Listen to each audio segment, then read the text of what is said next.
செய்திகள். முல்லைத்தீவு பாடசாலை மோசடி விவகாரம், லஞ்ச ஊழல் ஆணைக்குழு தலையீடு. வவுனியாவில் திடீரென உடைந்து வீழ்ந்த வீடு, அதிர்ஷ்டவசமாக உயிர் பிழைத்த இருவர். மோதூர் விபத்து, காயமடைந்தோரின் எண்ணிக்கை உயர்வு, 64 பேர் வைத்தியசாலையில். தமிழீழ ராணுவ இயக்கத்தின் தலைவர் மகேஸ்வரன் காலமானார். தமிழர் பகுதியில் இரவு விபச்சார விடுதியொன்றில் சிக்கிய 4 பெண்கள். அதிகரிக்கும் நோய் தாக்கம், வைத்திய நிபுணர் விடுத்த எச்சரிக்கை. தொடரும் ஆர்ப்பாட்டங்கள், வன்முறைகள், ஊரடங்கை அறிவித்தது பங்களாதேஷ் அரசாங்கம். முல்லைத்தீவு விசுமடு பிரதேச பாடசாலை ஒன்றில் இடம்பெற்ற மணிவிழா மோசடி தொடர்பில் லஞ்ச ஊழல் ஆணைக்குழு விசாரணைகளை வடமாகாண கல்வி திணைக்களத்திடம் பாரப்படுத்தியுள்ளது. ஏற்கனவே குறித்த முறைகேடுகள் தொடர்பில் பல முறைப்பாடு உரிய திணைக்களங்களுக்கு அனுப்பப்பட்டும் உரிய தரப்பினர்கள் நடவடிக்கை எடுக்கவில்லை. இந்த நிலையில் குறித்த விடயம் தொடர்பில் முன்னணி சமூக ஊடகங்களிலும் அச்சு ஊடகங்களிலும் வெளிவந்த நிலையிலும் முல்லைத்தீவு வலய கல்வி பணிமனையும் வடமாகாண கல்வி திணைக்களமும் குற்றவாளிகள் மீது உரிய நடவடிக்கை எடுக்காமல் காலம் தாழ்த்தி வந்தது. இந்நிலையில் குறித்த முறைகேடு தொடர்பில் உரிய விசாரணை மேற்கொள்ளுமாறு இலங்கை லஞ்ச ஊழல்களுக்கு எதிரான முறைப்பாடு ஆணைக்குழுவுக்கு முறையிட்டதை தொடர்ந்து வடமாகாண கல்வி திணைக்களத்தை உரிய முறையில் விசாரணை மேற்கொண்டு தமக்கு அறிக்கை அனுப்புமாறு ஆணைக்குழு எழுத்து மூலம் கடிதம் அனுப்பியுள்ளது. வவுனியா பூந்தோட்டம் ஸ்ரீநகர் பகுதியில் வீடு ஒன்று உடைந்து விழுந்த நிலையில் அதிர்ஷ்டவசமாக இருவர் உயிர் பிழைத்தனர். குறித்த வீட்டில் நேற்று மதியம் கணவனும் மனைவியும் தங்கியிருந்துள்ளனர். இதன்போது வீடு திடீரென்று உடைந்து விழுந்தது. குறிப்பாக வீட்டின் பின்பக்க சுவர் மற்றும் கூரை பகுதி என்பன முற்றாக உடைந்து விழுந்தது. அனர்த்தம் இடம்பெற்ற சமயத்தில் கணவனும் மனைவியும் வீட்டுக்கு வெளியில் இருந்தமையினால் பாரிய அனர்த்தம் ஒன்று தவிர்க்கப்பட்டது. இதேவேளை ஸ்ரீநகர் பகுதியில் 1996ஆம் ஆண்டு பொதுமக்கள் குடியேற்றப்பட்ட நிலையில் 50க்கும் மேற்பட்ட வீடுகள் வசிப்பதற்கு தகுதியற்ற நிலையில் இருக்கின்றது. தமக்கான வீட்டு திட்டம் ஒன்றை வழங்குமாறு பல்வேறு தரப்புகளிடம் பலமுறை கோரிக்கை முன்வைத்துள்ள நிலையிலும் அது இதுவரையில் கிடைக்கப்பெறவில்லை என்றும் கிராம மக்கள் கவலை தெரிவிக்கின்றனர்.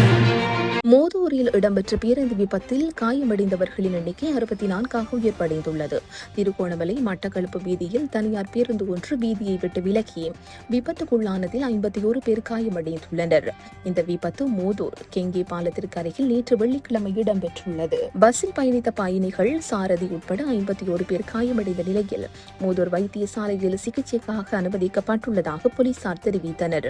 யாழ்ப்பாணத்திலிருந்து கதிர்காமம் நோக்கி யாத்திரிகர்கள் குழு ஒன்றை ஏற்றி சென்ற பேருந்தே இவ்வாறு விபத்துக்குள்ளாகியுள்ளது. தமிழீழ ராணுவ இயக்கத்தின் தலைவர் தம்பாபிள்ளை மகேஸ்வரன் அவர்கள் மரணமடைந்திருப்பதாக முகநூலில் தோழன் பாலன் என்பவர் தகவலை வெளியிட்டுள்ளார். தமிழீழ ராணுவம் என்பது இலங்கையில் செயலிழந்த தமிழ் பிரிவினைவாத குழுவாகும். இது பனாங்கொட மகேஸ்வரனால் நிறுவப்பட்டது. லண்டனில் படிப்பை பாதியில் விட்டுவிட்டு தாய்நாட்டிற்காக போராட வந்தவர். இலங்கையிலும் இந்தியாவிலும் நீண்ட காலம் சிறை வைக்கப்பட்டவர். பனாங்கொடி ராணுவ முகாமில் இருந்து தப்பியவர். பின்னர் மட்டக்களப்பு சிறையுடைப்பை நடத்தியவர் என்பதும் குறிப்பிடத்தக்கது. வவுனியாவில் உள்ள பகுதியில் விடுதியொன்றில் விபச்சாரத்தில் ஈடுபட்ட குற்றச்சாட்டில் 4 பெண்கள் போலீசாரால் கைது செய்யப்பட்டுள்ளனர். சம்பவம் தொடர்பில் மேலும் தெரிய வருவதாவது, வவுனியா தலைமை போலீஸ் நிலைய பொறுப்பதிகாரி தலைமையில் போலீசார் விசேட கண்காணிப்பு நடவடிக்கையில் ஈடுபட்டனர். இதன்போது தேக்குவத்தை பகுதியில் உள்ள விடுதியொன்றில் சோதனை செய்ய போது அங்கு விபச்சாரத்தில் ஈடுபட்ட 4 பெண்கள் கைது செய்யப்பட்டனர். கைது செய்யப்பட்டவர்கள் வவுனியா மற்றும் காலி ஆகிய இடங்களைச் சேர்ந்தவர்கள் ஆவர். மேலதிக விசாரணைகளின் பின்னர் அவர்களை நீதிமன்றில் முற்படுத்த போலீசார் நடவடிக்கை எடுத்துள்ளனர். கடந்த 10 வருடங்களில் கர்ப்பிணி தாய்மார்கள் மற்றும் சிறு குழந்தைகளுக்கு இடையே நீரிழிவு நோயின் தாக்கம் அதிகரித்துள்ளதாக கொழும்பு தேசிய வைத்தியசாலையின் நீரிழிவு மற்றும் ஹார்மோன்கள் தொடர்பான விசேட வைத்திய நிபுணர் ஓதித்த புளுகஹபிட்டிய தெரிவித்துள்ளார். நகரப்புறங்களில் வாழும் மக்களில் 20% நீரிழிவு நோயினால் பாதிக்கப்பட்டுள்ளதாக அவர் குறிப்பிட்டுள்ளார். நீரிழிவு நோயில் இருந்து விடுபட 1 மணி நேரம் அல்லது அரை மணி நேரம் உடல் பயிற்சி செய்வது அவசியம் என்றும் சர்க்கரை அதிகம் உள்ள உணவுகளை குறைத்து காய்கறி, இறைச்சியுடன் கூடிய உணவுகளை சாப்பிடுவது அவசியம் என்றும் குறிப்பிட்டுள்ளார்.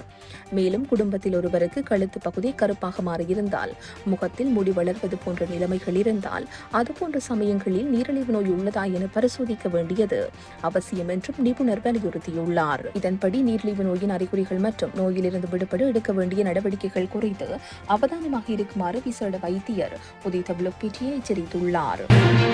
அரசு வேலைவாய்ப்பில் ஒதுக்கீட்டு முறைகளுக்கு எதிரான மாணவர்களின் போராட்டம் பெரும் வன்முறையாக மூண்டுள்ளதை தொடர்ந்து பங்களாதேஷின் தலைநகர் டாக்காவில் ஊரடங்கு உத்தரவு பிறப்பிக்கப்பட்டுள்ளது. வெள்ளிக்கிழமை 35க்கும் மேற்பட்டவர்கள் உயிரிழந்த நிலையிலேயே அரசாங்கம் ஊரடங்கை அறிவித்துள்ளது. வெள்ளிக்கிழமை நரசிங்டி சிறைச்சாலை மீது மேற்கொள்ளப்பட்ட தாக்குதலை தொடர்ந்து 100க்கும் மேற்பட்ட கைதிகள் தப்பியோடியுள்ள நிலையிலேயே பிரதமர் ஊரடங்கு உத்தரவை பிறப்பித்துள்ளார். சட்டம் ஒழுங்கை நிலைநாட்டுவதற்கு ராணுவத்தை பயன்படுத்தப் போவதாகவும் அரசாங்கம் அறிவித்துள்ளது. இத்துடன் இன்றைய பிரதான செய்திகள் நிறைவு பெறுகின்றன. உச்சி மீது வானிடிந்து வீழுகின்ற போதிலும் அச்சமில்லை, அச்சமில்லை.